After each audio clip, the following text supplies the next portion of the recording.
Как ще продължат вашите отношения?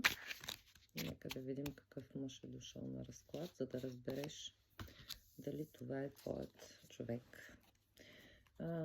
Човек от водните знаци, човек, който е много чувствителен, нежен и с ранима душа. Човек, в който има много страст, огън и ентусиазъм. Също така.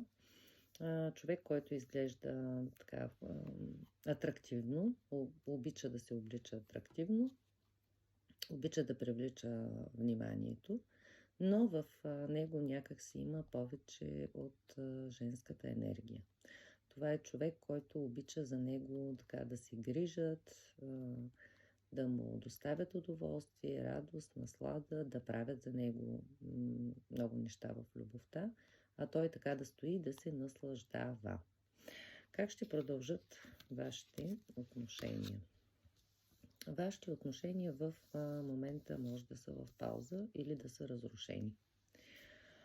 Така. Но очаквай от него да се опита да направи нещо. Няма да му е лесно. Изобщо няма да му е лесно. Даже с много усилия и след дълъг период той ще направи нещо относно това да направи някакви действия към тебе.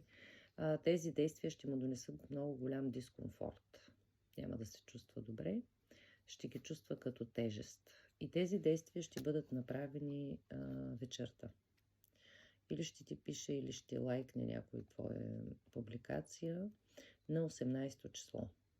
18-то число, 18 часа, 18 дни, 18-то число от месеца. Така, след като това се случи, след като той направи действия към тебе, вие ще имате среща. Среща, на която ще си признаете чувства и емоции. Среща, на която ще си кажете нежни думи. Думи, които ще стоплят сърцето и душата ви. Между вас ще настъпи пълна трансформация. Миналото ще остане отзад. Миналото ще бъде забравено и погребано. В кавички, разбира се. Миналото ще го заличите, за да започнете едно ново начало по един различен начин.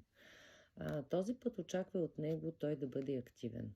Той да бъде активен и да ти показва неговото желание за срещи и за близост. Между вас ще има спорове.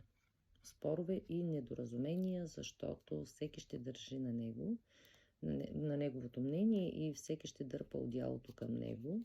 За това, че очаквай да имате противоречия, но пък страстта между вас ще бъде нещото, което ще крепи вашите взаимоотношения. При някой, не при всички задължително, при някой може да има зависимости. Зависимост от всякакъв характер.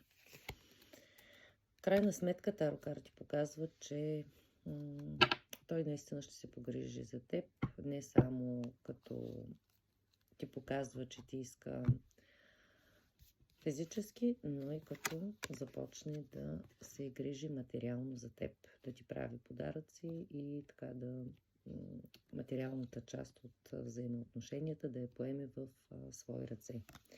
Ако не си ме последвал, ме последвай. Моля мъжете да преобръщат ситуацията към тях.